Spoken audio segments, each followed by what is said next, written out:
Hey CC fam, welcome back to my channel. Today is Reset Wednesday. I'm so excited. This is when I help uplift, encourage, inspire, and help you over that hard hump of the week. So if you are new, consider subscribing and hitting the bell next to it. Make it ding so you won't miss a thing. Alright, so today's reset, we are going to be talking about expectations, okay?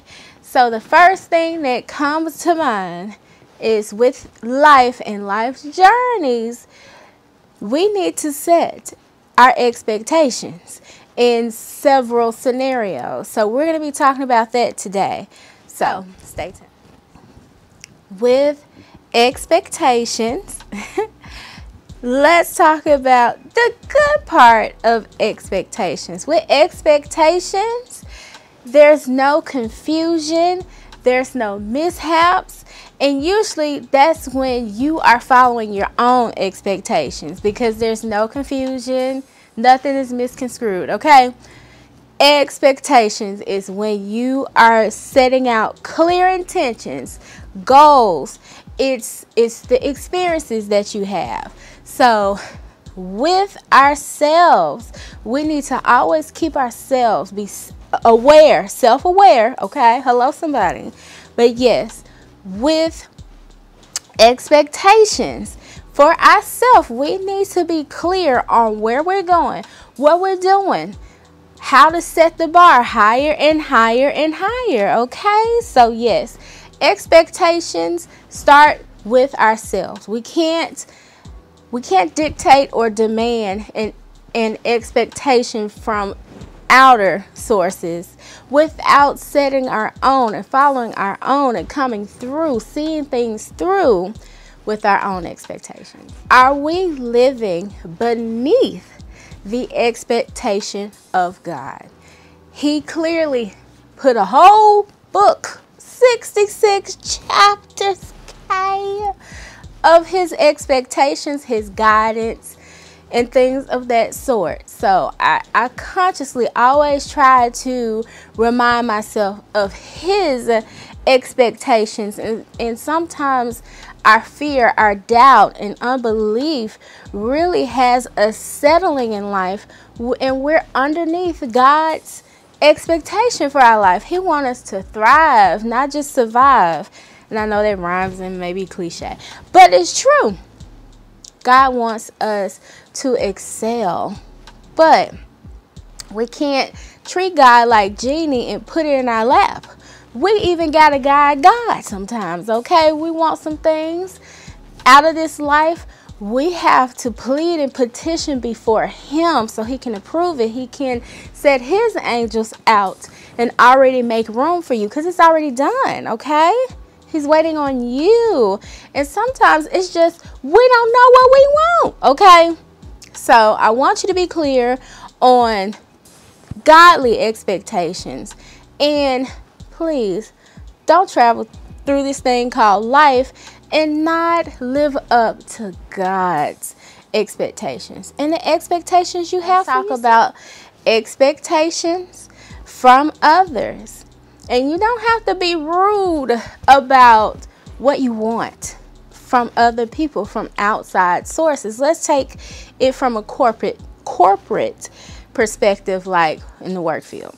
So I don't want you to walk in fear. I know a lot of us have at some point in life have walked in interviews and into these professional settings, and you kind of just getting told what is offered and your job expectations and your salary, this is what they're going to pay you, and you don't even counter it. You don't even fight for yourself for a better salary, and you got years of experience and probably can tell them how to do their job. But we don't, out of fear, we just, I don't know if it's complacency or just, I don't know, but we need to heighten our expectations in the workforce, okay? We're valuable to organizations, and you need to fight. Fight for a better salary, honey. You need to be thinking about those raises, making sure they keep up to their part and keep their word. If you have quarterly or yearly bonuses, what have you, you need to hold these organizations accountable, okay? Don't walk in fear and unbelief when it comes to corporate expectations. Yes, you got to pull your weight too. Be on time, show up, do the job, and do it exceedingly and abundantly, okay? Over and beyond they have asked or thanked, okay? But still, I don't want you to walk in fear or settle for this okie doke salary. If you feel like you're worth more, you put in the effort and the work, and you are a great contribution to an organization, you better raise your expectations at that table and counter petition your offer. Now, I know a lot of people, probably when they think of expectations, they think of a co-ed situation. It could be a colleague, it could be a potential friend turning to lover and all that stuff. You need to set expectations very early. I mean, not thinking y'all gonna get married tomorrow. Like, please, no. Marriage and courtship, it's a business, it's a ministry, so come in as such. But at the same time, yes, you need to highly consider when you are even in a platonic friendship, and that could be with a female or a male, whatever. You need to consider what your expectations are. You know, during the week, you may not want to be drinking and guzzling liquor during the week. You know, that's an expectation, and your colleagues or boo, what have you, should know that. When you walk into a situation and you're considering to court, honey, you better lay out them expectations clearly, and you can do it with a smile. But yes, make sure that you keep your expectations high and be accepting to their expectations. And here's this word, boundaries, okay? A lot of us don't like that word, boundaries, but it's necessary to keep a healthy collaboration and friendship and courtship, whatever you are doing. Keep those things in mind, but I don't want you to come in fearful. I don't want you to shortchange yourself. Be good to yourself. Keep those boundaries and expectations high, okay? Draw the line in the sand. And also, just make sure it's nothing wrong with expectations. Like, hey, you know, what are you looking for?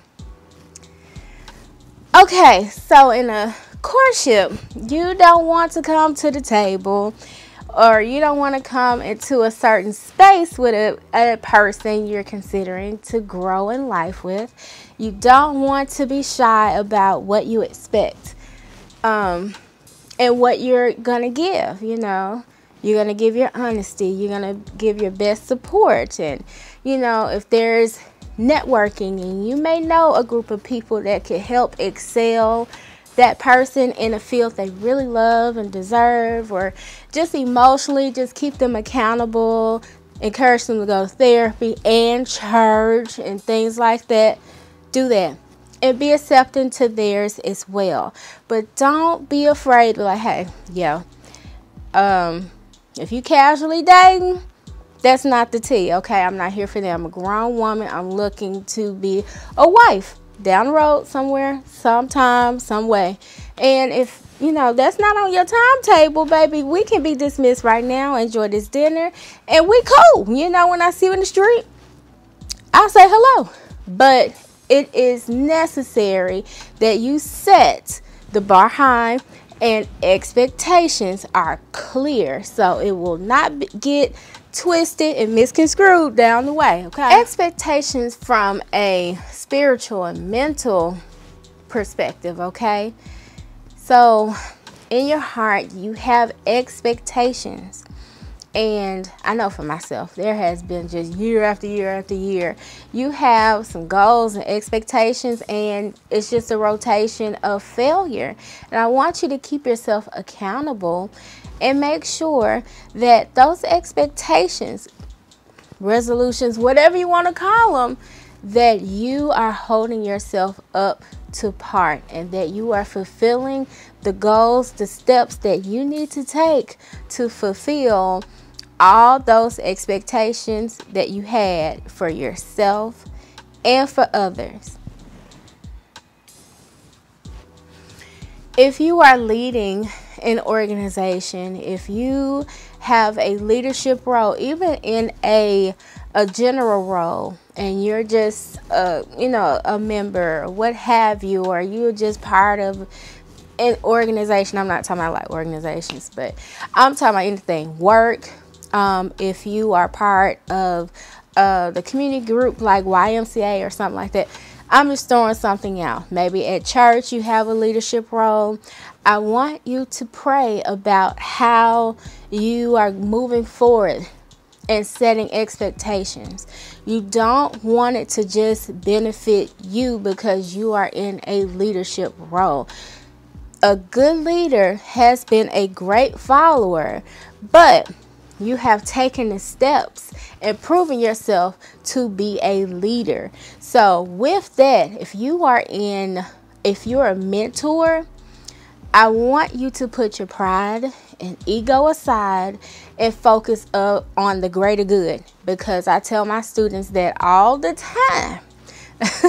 And a good leader knows when to delegate another leader. So don't just be power hungry. Think of the greater good in mind, and you train the people behind you to fulfill the role in case you need to step down, step out the way. Life be lifing. So, you just want to make sure that thing can still go with or without you, because you do have to just think about that, okay?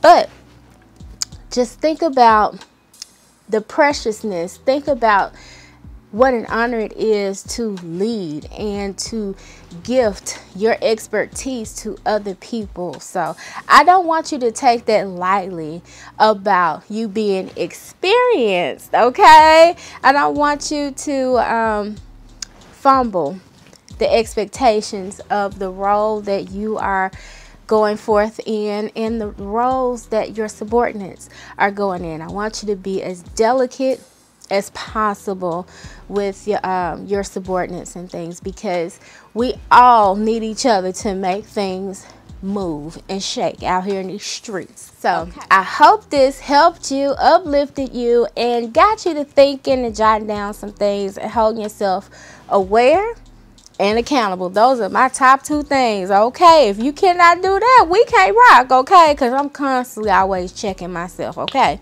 And hold myself accountable with the good Lord, okay? So I hope this was wonderful and a blessing for you. Well, that's it, CC fam. I am just overjoyed. I enjoyed Reset Wednesday myself. I hope you enjoyed expectations for this week. Always remember that confidence is a lifestyle, and don't you dare walk out the door without it. I love you all so much, and I'll see you next week.